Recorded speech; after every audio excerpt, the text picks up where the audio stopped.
Good morning, everyone. It's Robert from On My Turntable. Hope you're having a great morning this morning. It is Wednesday morning.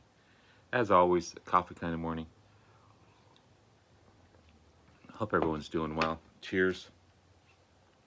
I want to continue my bands you need to listen to series. Great bands you need to listen to series.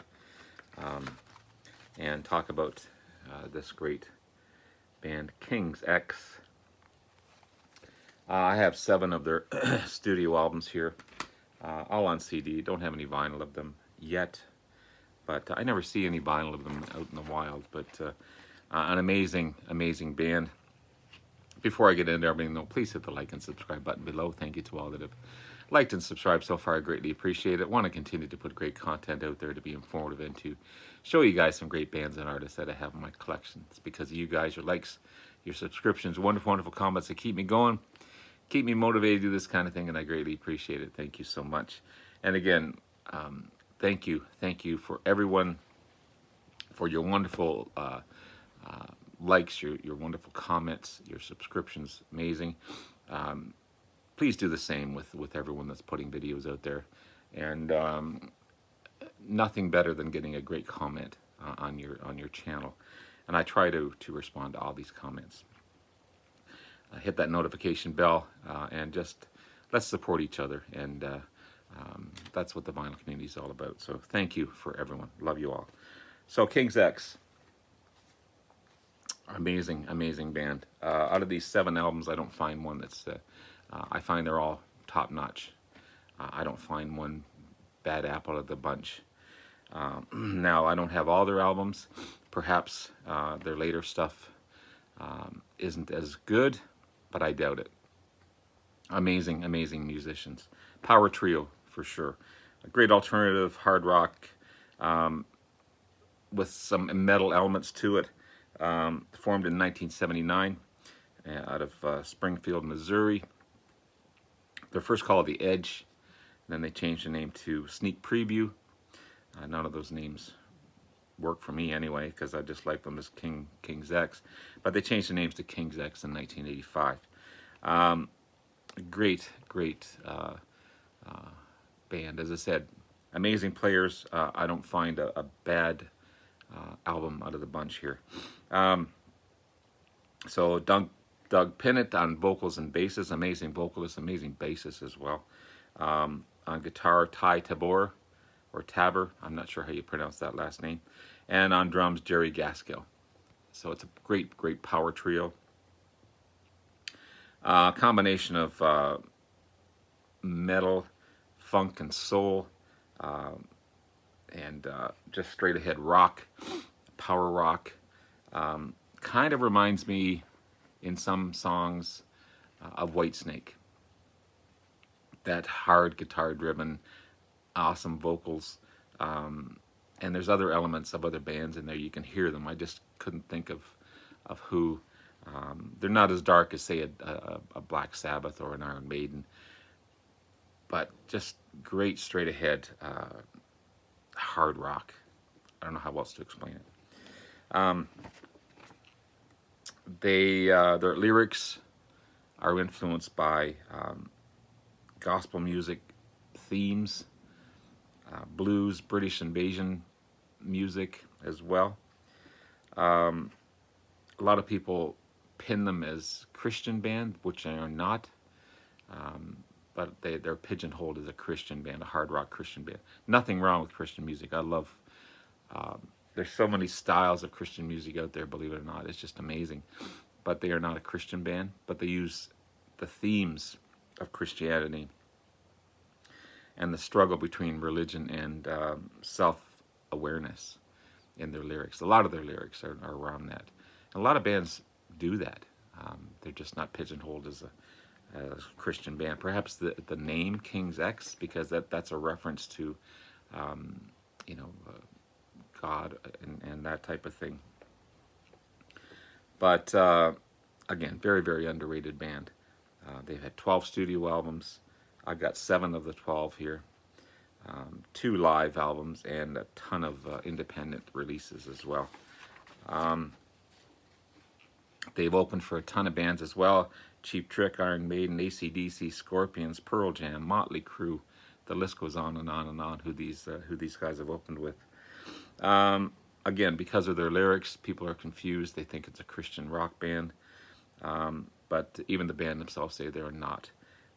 They just write about life struggles and acceptance, and then they use religious themes to help mold those songs, which is a cool concept. It really works. It really works for these guys, and I don't mind that at all, because everyone thinks that way. They may not say it, but we've been all struggling here for the last 2 or 3 years with all the, or 2 years at least, with all this crap going on. And you have that inner life struggle, and you look for something to help you through that. And everyone's suffering through it. If you say you're not, then I'm sorry, you're not being true to yourself or to anyone else. So this is a great way to start and get into this band. It's a 5 CD box set, their first 5 albums. Nicely priced. I love these little album series. They sound good too. There's nothing wrong with them whatsoever. I just wish I could find the vinyl of them. But this is 1988's Out of the Silent Planet, their debut album. And 10 tracks on this one. What a great debut. Man, it rocks. It just rocks.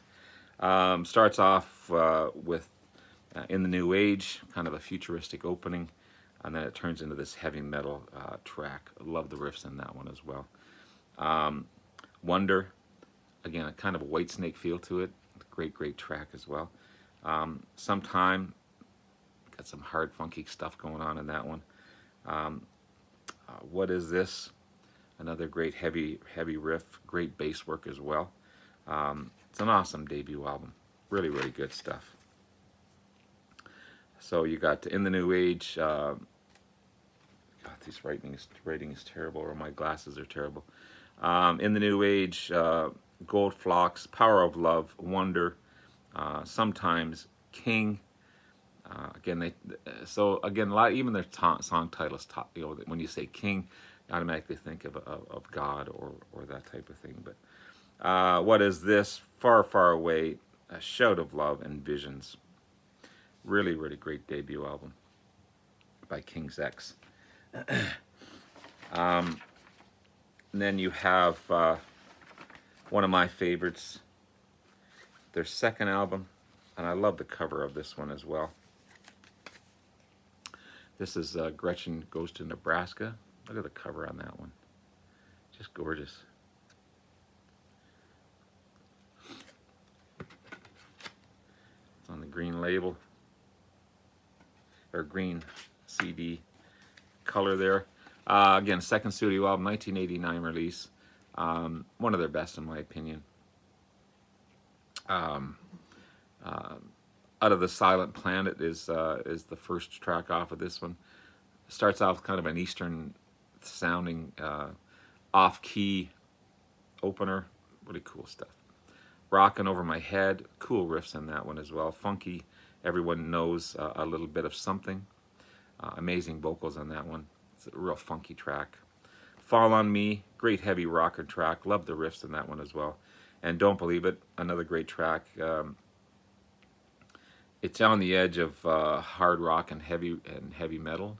Just that one is just on the cusp of that. But Don't Believe It's a great track. I mean, there's a ton more. There's 12 songs on this one, but yeah. It's on the done by Megaforce as well, which is cool. But a great album. Great album. Gretchen Goes to Nebraska. Love it. And we have Faith, Hope, Love. Again, everyone's looking for that. This is there's 13 tracks on this one. So you get your fill with each album. And each CD kind of depicts or matches the color of the cover. 1990 release and the third studio album. We Are Finding Who We Are, pardon me, a great opener. It has one of my favorites for this album as well. That one there, We Are Finding Who We Are. It's more rock than hard rock on this album, I find. It's not as hard or not as edgy. Find Art of Friendship, another great track. I Can't Help It, another cool riff. Every track on here is great. It's really, really good. Sam Taylor is the producer. He wouldn't produce all their albums, but he did a great job on producing this album. So Faith, Hope, and Love, or just Faith, Hope, Love, which everyone looks for. Everyone looks for. Then you have your self-titled King's X. Again, I love that cover. It's a cool cover. There's the band there. There's a better picture of the band. One of the few pictures of the band there.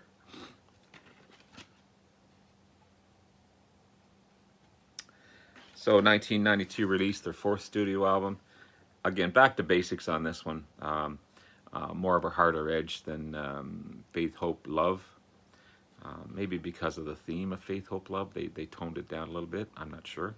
But King's X, right back to hard rock basics. Cool opening track, The World Around Me. And then you've got The Big Picture, which is a slower track, still rocking. Cool grooves on Lost in Germany. And then what's this one here? Black Flag. It's just amazing Black Flag. Cool track. Awesome album. Love it to death. Then you have Dogma, another cool album cover.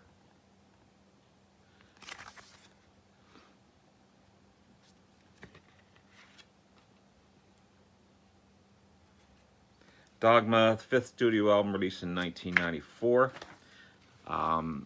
Probably one of the most heaviest albums in this box set.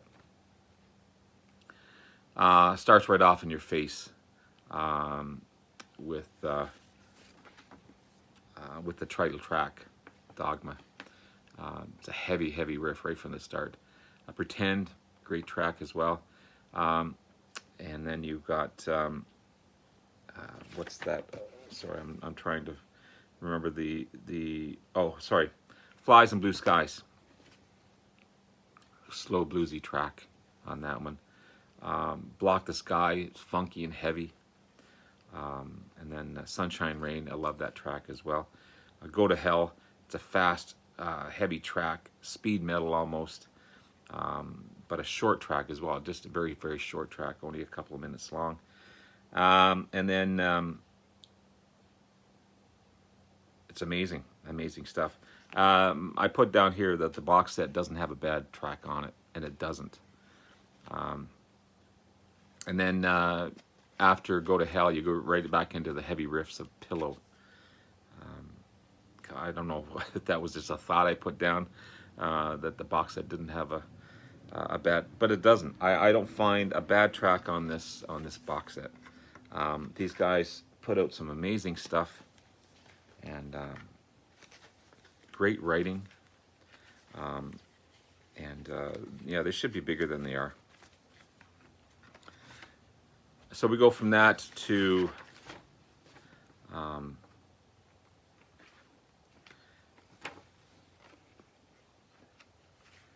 this one here. Sorry, Please Come Home, Mr. Bulbas. This is a 2000 release, the 8th studio album.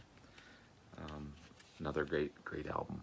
I love this one. Again, there's no bad tracks on this one. It's just remarkable how these guys can write so many great tracks. I mean, there's some weaker tracks for sure, as there are in any album, but it's a super enjoyable album. Perhaps not as heavy, more mature, I guess, if that's the right way to say it. Starts right off with Fishbowl, freaky guitars into this funky groove. And this song's really pretty cool. She's Gone Away, another great track. Smudge, haunting and dark. And then Bittersweet, love that track as well. Awesome album. Please Come Home, Mr. Bulbas. Weird title for an album, but it works. And finally, the only other album I have of these guys is Manic Moonlight. Manic Moonlight is 2001 release, their 9th studio album. Love that picture of the CD. This is another great album. Another great one. Just all the lyrics in here. A slight change in their sound on this one, which is not a bad thing. Every band has to evolve, I guess. But they use electronic loops in quite a few of their tracks. It takes a bit of the edge away of the songs, but it works because it's not all through the songs. It's maybe some of the openings, that type of thing. But opens with Believe, great groove on that one. Again, the electronics loops starting off. Yeah, it's a funky bass run to open. False Alarm, it's a melodic rocker. It's, again, not quite Whitesnake, but in that vein. Skeptical Winds, a cool track as well. And then a hard ballad called Jenna. I love that track, Jenna. Awesome stuff. It's great band to discover. Definitely a band you need to listen to if you're into this type of not quite heavy metal, but definitely hard rock with some metal elements. Great guitar work, great vocals, great lyrics, amazing bass, amazing drums. This is a great way to start with this box set. I mean, it's 25 bucks maybe on Amazon. It was anyway. Haven't checked it out, and I've had this one for a year or so. But it's really cool to go back and rediscover this great band. So there you have it, guys. King's X, a great band you need to listen to. I'll be back again soon with another look at a great band to listen to. I've had a couple requests from you guys. Thank you so much for that. Keep on putting requests down for bands you want to discover. If I have, pardon me, if I have it in my collection, I'll definitely do that. I've had a request for April Wine, so I'll probably look at those guys. A great Canadian band that's definitely underrated. That should have been bigger than they are. But anyway, have yourself a wonderful rest of the day. I'll probably be back on Saturday with my next video. Take a couple of days off. Work gets in the way, unfortunately. But take care. Love you all. We'll talk to you again soon. Bye now.